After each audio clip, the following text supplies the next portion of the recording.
in the movement for over 15 years. One time my man Wanique Shabazz, who's definitely provided a super strong platform for independent broadcasters, independent thinkers like myself. So one time for you guys over at WRFG. I also want to say one time for the sponsors of the Ridin Durty show. They've been down with us for over 10 years. DrJuiceCleanse.com. Dr. Juice Cleanse is an all-natural cleanser. It's right, all-natural cleanser that promises, they promise that if you follow their very easy methods and easy steps that you can lose up to, that's right, up to 25 pounds in just 10 days. Now you tell me, who don't want to lose 25 pounds in 10 days? I want to lose 25 pounds. I don't give a damn how long it takes, because it's seen as my middle age kicks in, the weight is kicking in behind it, and it's even harder to get up off of this frame of mine. But you know what? Dr. Juice Cleanse not only promises to help you lose weight, they are an independent company, again, out of Jackson, Mississippi. They promise also that the product can help provide stress relief. The product can also slow down the aging process. The product can remove nasty, gooey junk out of your body that you don't want in your body. Dr. Juice Cleanse does all kind of great things for you. But you know what? If I tell you everything that Dr. Juice Cleanse can do for you, then you won't have no reason to go to the website. So that's what I want you to do right now. Do a split screen, a small box, whatever you have to do, but run over to drjuicecleanse.com right now. Find out more about the product and tell them the Ridin Durty show and Vic XL sent you. One time real quick, shouts out to my girl Cello, my man Shardrick, my man Q on the check-in on my Facebook Live. One time for you guys. Man, I want to say happy birthday. Today is March the 4th. March the 4th, and I want to say, let me click over here real quick. I want to say happy birthday to K. Michelle. That's right, R&B singer K. Michelle. She turns 36 years old today. I wasn't quite sure that she was that old, but happy birthday to her. I also want to say happy birthday to power forward for the NBA champs, the Golden State Warriors. Happy birthday to my man Damon Green. He turns 28 years old today. I want to say happy birthday and rest in peace to Miss Bobby Christina Brown. She is the late daughter of Bobby Brown and the late Whitney Houston. Happy birthday to her. Happy birthday to rapper AJ Tracy. Happy birthday to rapper Q the Fool. Let's see who else we got on my birthday list here. I think that's about it as far as celebrities that we're rocking with right now. But happy birthday to all you guys. If you have a chance to know any of these people, follow any of these people on social media, take 1 second to go wish them happy birthday. I also want to say happy birthday to my Facebook friends. Happy birthday to film producer, video producer, my man Jordan Tower. Happy birthday to Atlanta hip-hop artist Superstition. And hey man, I think that's about it. So again, today is March the 4th, and happy birthday to everyone celebrating their birthday today. Hopefully these guys had a happy birthday and they enjoyed their day. And if they're still out partying, hopefully they're being safe and partying responsibly. All right. March the 4th. Happy birthday to everybody celebrating their birthday today. Gotta say one time for everybody, Oscars, man.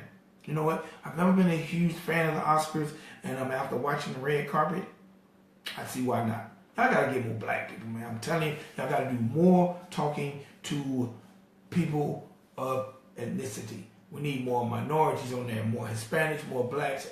Come on, man. Oscars, y'all got to do better if y'all want to keep me viewed in. I'm sure there are a lot of people who tune in and see what they like. I just don't see a lot of what I like. But, you know, at one time for Mary J. Blige, she got a nomination and for the movie Mudbound. If you haven't seen Mudbound, go check it out on Netflix. Very good movie. Also, speaking of movies and Netflix, if you have a chance, you know, I love movies and I like recommending movies. Go check this movie out. It's called True to the Game, starring my man Columbus Short. Very good movie. My man Marlon Wayans has a brand new comedy special. Check that out. And, you know, hey, man, keep supporting the underdogs and minority movies. Also, check out a brand new web series that I will be. What's up, my man Rush? Check out brand new web series that I will be putting on RidinDurty.com. It's called Small Town Big Trouble, starring my man John Claude, who has been a guest on the Ridin Durty show numerous times. I think it drops tomorrow, but when it drops, you can see it first on RidinDurtyRadio.com. So also remember, visit RidinDurtyRadio.com for all your latest interviews, your latest music, your latest videos. That's where it's at. All right. Real quick, celebrity news.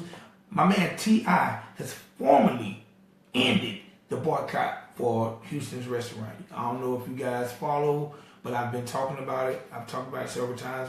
T.I. had he was standing up saying, let's boycott Houston's restaurant for minority, basically not hiring enough minorities, mistreating minorities. He said, hey, let's not eat there. Well, you know what? T.I. has officially ended the boycott of Houston's restaurant, and also in ending the boycott, he done snatched the job. That's right. Houston's restaurant want T.I. to be part of their program to help diversify hiring practices and also help build race relations. So one time for T.I., he has ended the boycott. Y'all can go on over to Houston, and T.I. got a job too. All right. One time for my man Quavo, you heard me talk about this on the show. He was having a problem with Eric the Jeweler.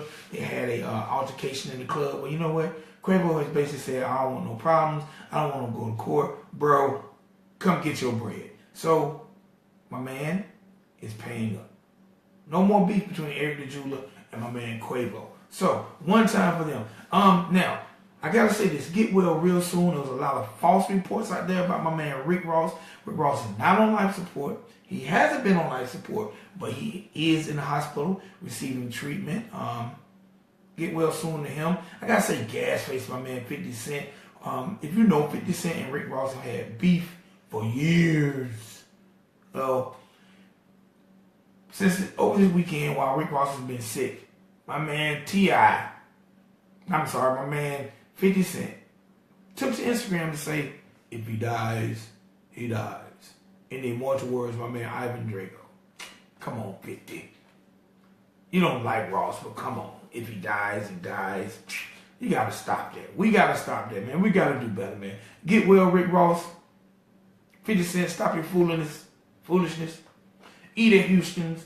And last but not least, if you haven't had a chance, go see Black Panther because it's still breaking records. All right. Now, I done talked enough. It's time for me to bring my guest on. I've been waiting to talk to this author. She has been so patient with me. It's like the powers that be have not want her on this show. She's been patient. And you know what? Patience and professionalism is what I always ask us as minorities to do. So ladies and gentlemen, with no further ado, and again, one time for everybody Facebook Live checking in, love you guys. With no further ado, Lovely the author is in the building. How you doing, man?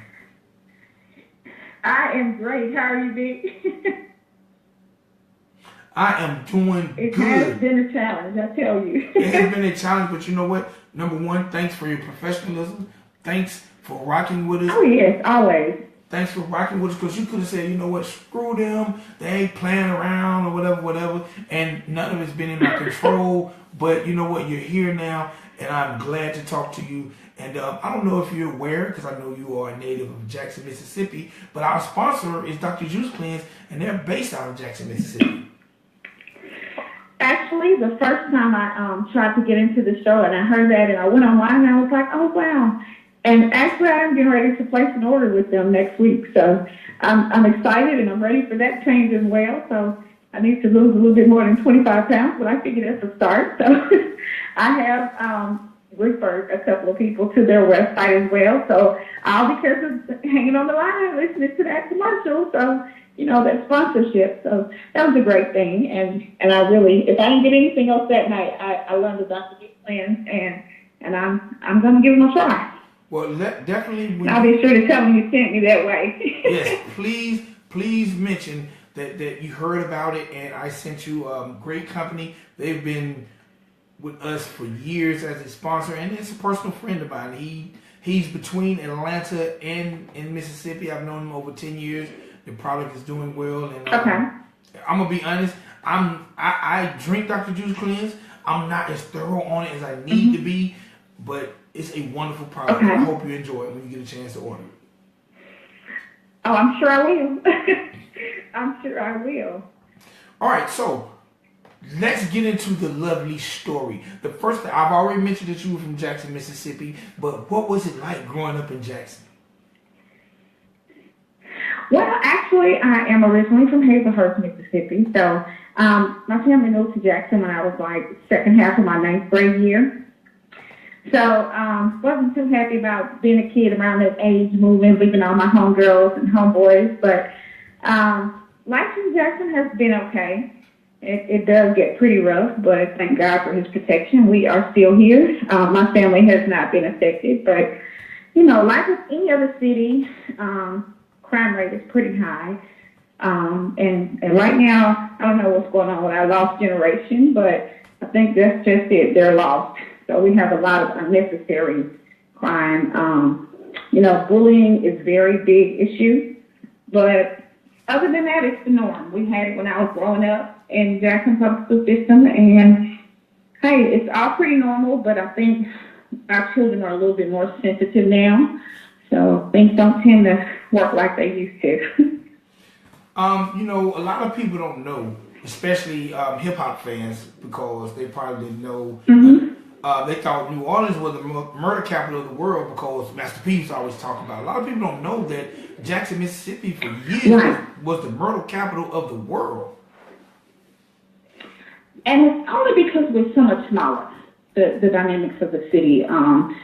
Yes, our crime rate is extremely high for a city this size. But again, and Vic, I just have to take it back. You know, I just have to go back because reality is just that. You know, everything starts in the home. Okay. So again, it goes back to the way the children's parents were reared, and that's the way they will rear their children, depending on what they know to do. You know, yes, people are reared the right way, they go astray, but again, it goes back to the home. It goes back to the home. That is something I pray will change very soon. Okay. Speaking of the home, what was your home life like? Parents, siblings, what was going on with Miss Levy? Oh, mine was lovely. Mine was lovely. I do not ever recall us having to go without. My father was not in the home growing up, but I could not tell that from the way my mother provided for my siblings and I. She did an excellent job. She did a great job rearing us, and thank God we're handing those family ties and traditions down to our children. So trying to keep them on the right track, and you know we were taking to church every Sunday and every Wednesday and every BTU day and youth usher board and choir rehearsal and everything that we thought was happening at the church. So you know, I have been, I would say, on both sides, as far as being in the secular world and being in the Christian world. So it's just, you know, you line those good values and you hold steadfast to them and you pass them on. But it does, everything comes from the home and then it spreads abroad. Okay, you know what, I definitely agree. But you also mentioned that you grew up in a single parent home. But your mother worked extremely hard to provide and make sure you guys never did without.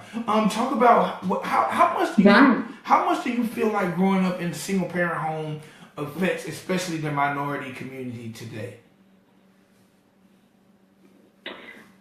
I can't blame that on being, you know, whether they come from a two-parent home or, you know, single-parent home, because again, it goes back to the values of that parent. My mother was very well reared, and I'm not even sure if her mother and father, you know, she had a two-parent home. But again, we were very well taken care of. We were very well provided for. My mother worked decent jobs. She was not a street woman. She didn't do street things. Didn't club, didn't drink, nothing. But she reared my siblings and I, and there are 5 of us. And she didn't miss a beat. In fact, we were so well off, we thought, didn't even realize that because of the range that her income fell in, that we were considered poor. We didn't know that because we didn't miss a beat. We had what other children had, and more. There was never a time, that we had to go home and didn't have anything to eat or never knew where our next meal was coming from. We had more than enough. My mother is a phenomenal woman. She is still alive, thank God for that. But she's a phenomenal woman, and she has instilled those values in us, and also in her grandchildren. So those that she's had, that she's able to be a part of their lives, she's doing a great job doing that. All right, it's funny. Your rearing sounds like mine. I'm gonna be honest. I didn't realize I was poor. I thought I was rich. I didn't realize I was poor until I got around white people. Yeah. I mean, all throughout high school, once we transitioned from Hazelhurst to Jackson, I didn't know. It wasn't until I went off to college that I learned about this income thing and where you range, how much money you brought in. And I was like, wow, we had the best of everything. But I think it goes back to the values of the parents. And I have to look at those values, assumptions, beliefs, and expectations. What are you putting in to the children? The quality of work that you put in as a parent, what are your assumptions? Do you want them? What do you expect them to be when they grow up? Do you want them to be someone? You want them to contribute to a healthy society? It just all goes back to their parents and their beliefs, their values, and expectations for their children. Most of the time you hear parents say, well, I wanted to provide a better life for y'all than I had. And that was my mother's motto. But I don't know what kind of lifestyle she had, but we had it grand. Now, and I am very grateful for that. Now, I have to ask you this question because I've seen a lot of kids. I've seen a lot of kids do this now because I didn't do this.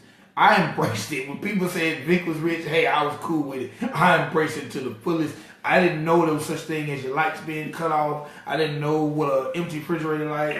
Right. I didn't know. I wasn't trying. Matter of fact, the first time I seen lights being cut out in the house, I think I was 21 and it was my own damn house. Right. It's like, yeah, you didn't pay the bill, and it's like, wait, I ain't got no lights. Call your mom, and it's like, did you pay your bill? I was like, bill at any time. But yeah, that was my experience as well. Never missed a beat, Vic. Never missed a beat. We always had running water. Always had lights. The usual: lights, water, gas, phone, cable, all the good stuff. And then on top of that, each one of my siblings and I, we all had a separate telephone line in the house. So we had our own phone line. But now it's like, gosh, you can afford all of that on that little small salary. Yes. And nowadays it's like, gosh, we couldn't even live off that now, But my mother did an extremely well job instilling those values in my siblings and I, and also and I have 2 children. My brother has 4, and I have a younger sister who has 3. So those grandchildren, she's done a great job. She's done a great job. I am very grateful for that upbringing and being able to, I was complaining as a kid. We always got to be in church, especially after we moved to the city and you see your classmates out doing things on the weekend because, hey, they're 10th grade, 11th grade, 12th grade, but, you in the house. Didn't party. Well, no partying and clubbing and all that. It was church and school, and that was it, and work.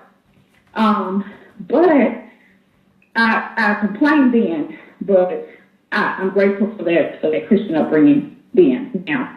Now that I've experienced life and, at 46 years old, I've probably seen a whole lot more than an average 46-year-old, but I'm grateful for the upbringing my mother gave her. And she doesn't slow down now, she's still in that corrective mother mode. She's still in that mindset. So if you kind of get too far to the left or to the right, she'll let you know. All right, we got, man, it seems like me and you could talk all night, especially we seem like we have the same type, we have the same type of mother. So I got to say double salute to all the good mothers out there who made their kids know that they had more than they thought they had. But let's talk about this book you have. this book you have, The Spoken Word. Let's talk about it. Okay. The spoken word is... The first thing I want to ask is, why that title, The Spoken Word? Well, because that was what it was. Actually, that is a message that I shared. It's part of a message that I shared with the congregation last year, the women's retreat. And the theme there was, United We Stand. So as I made preparations to deliver the message to the women there, I had to think, this is something that needs to be shared worldwide, because it is never about denomination, okay? But it's always about Christ. So united we stand, divided we fall. It's a message that needed to be shared, and I said, hey, you know what? Let me get this published, and I'll kind of start a little series here of the spoken word. So it's actually a message that I shared with a congregation on last year, and I've visited several churches and I've spoken at several different occasions, but just a universal message to get the word out that it's not about denomination. We have to break down those barriers, and a lot of times people feel because someone is not of the same denomination they look down on them, and some people feel that because some people don't even go to church, they look down on them, but can I do that? And I felt there was a very person needs to share that universal message that it's never about denomination. And if we're doing anything other than Christ, we're going to be divided, and divided we fall. So, well, to get that one out there and kind of get it started, get me introduced to being an author, something simple and sweet. So I thought that would be a good read for the readers. Okay. You have other books planned as well. Like I was reading about you. Mm-hmm. I see you have 5 books planned. How far along are you into those other books? Actually, I am working on 2 of those. And so my goal is by the end of the summer, that entire series will be complete. And then I also have one that's not in that series. It's kind of like a romance novel, but Christian-based. So it's a whole lot different from what one is used to if they're reading romance novels, but very different. And it's titled Heart's Desire. So that's the big one that'll drop somewhere between now and August. Okay. Who are some of the other authors that influenced you to make you even want to be an author? Malia. I'm sure you're familiar with her. Malia has done a lot of, she's helped a lot of people whom I know get published and publish books and help them along the way. So I said, I can make contact there and kind of get started. She's had a lot of authors get started, and I kind of saw an advertisement there on Facebook, and I said, you know what, let me give this a try. And I think if I start anywhere, she looks like she would be the one willing to help and work with me on this project. So I just kind of took that initiative and came on with it. And believe me, she pushes you. So I tell all the listeners out there, if you want to get published, visit her website, bepublished.org, but be ready, because she's not going to let it go until you're done. All right, now, what I think is awesome.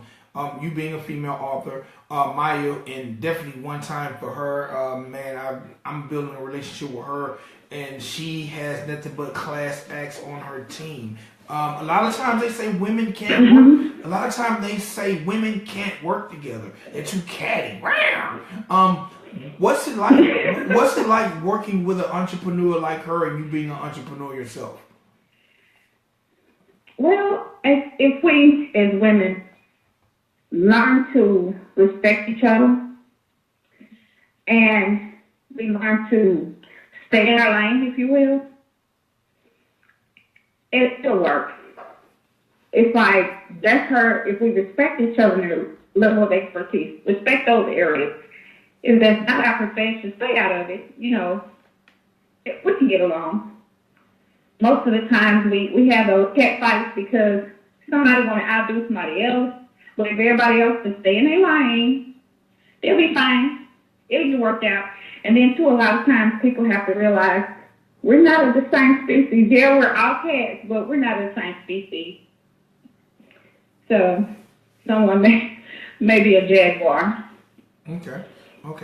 Someone may be a leopard or a tiger. So as long as we stay in our lane, as long as we stay in our lane, then, and respect each other, it's easy. It's easy. It's like, hey, this is your expertise. This is what I have. This is where I'm trying to go. I'll leave it to her to get me what I need to do to get there. So it's all about respect. You gotta respect another woman's territory. So it's all about respect. All right, that's definitely understandable. I gotta ask, the name Lovely, is that your birth name or is that a name a pen name? It's just a pen name. It is not my birth name. It is not my birth name. It's just something I was just searching. I said, wow, I need a pen name. If I'm going to be an author, then I need a pen name. And the Lord just spoke, Lovely. Lovely, that's your pen name. And I just said, hey, I'm going to be lovely. 90 seconds. I'm going to be lovely. So. All right, how is it juggling? Because I know you have a professional career. You're also a speaker. You own businesses. You're an author. Your mother. I'm assuming your wife. How is it juggling all these hats? It's easy if you get to charting and things like 60 seconds. Have every title, every hat that a woman can have. I'm sure that I wear that. But everything has its respective place. There are some things when you prioritize life and the busyness thereof, then, there are some things you just don't put before others.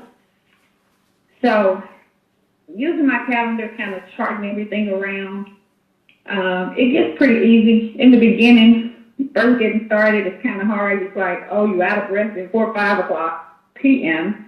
So once you get into the groove of it and get to a routine down pat, and it's there, and it just becomes easy as breathing sometimes. So it's just a matter of making sure. Yeah, you may be 2-3 hours late after the household has gone to bed, but 10 seconds to pay as you've had it scheduled. So it works out. All right, I have a question.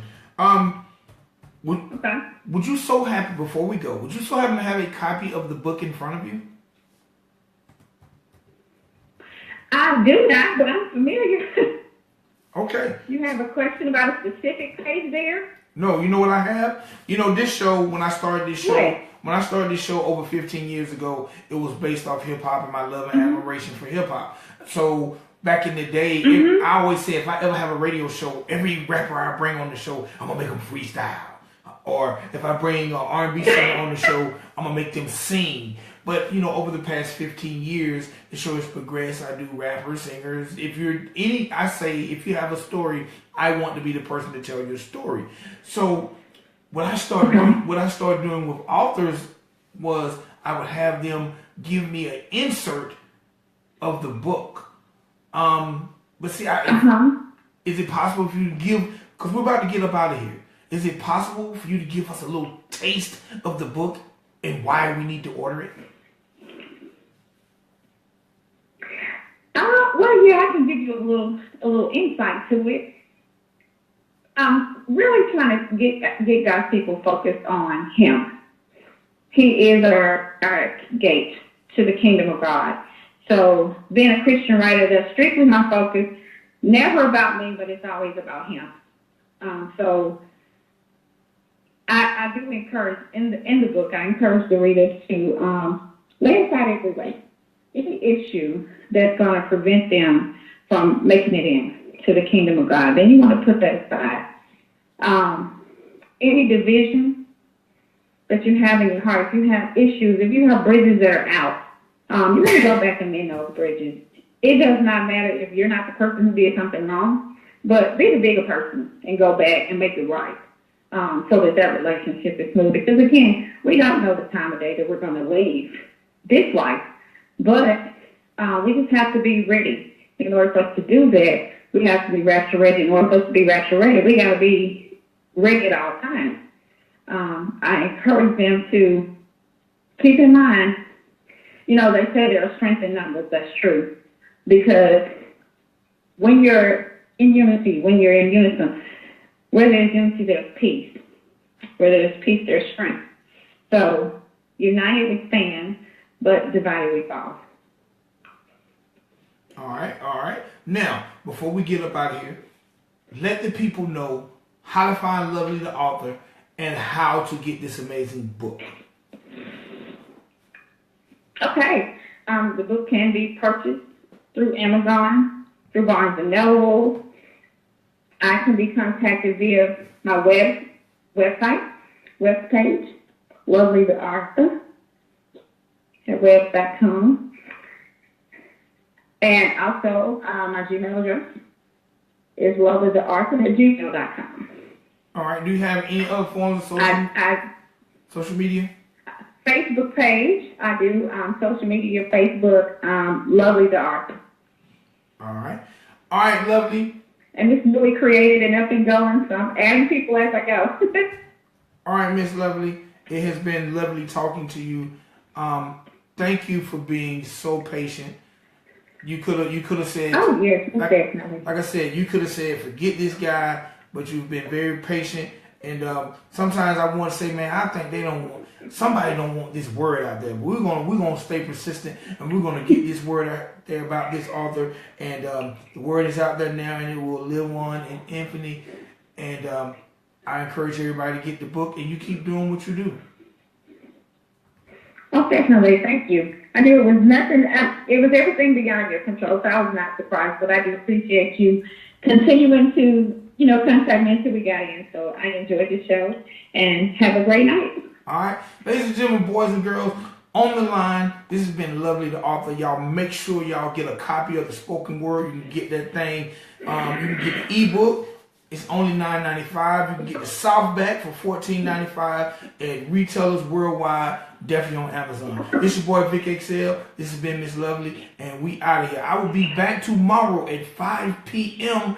And until then, man, y'all be safe though. Peace. Thank you for using Blog Talk Radio. Goodbye.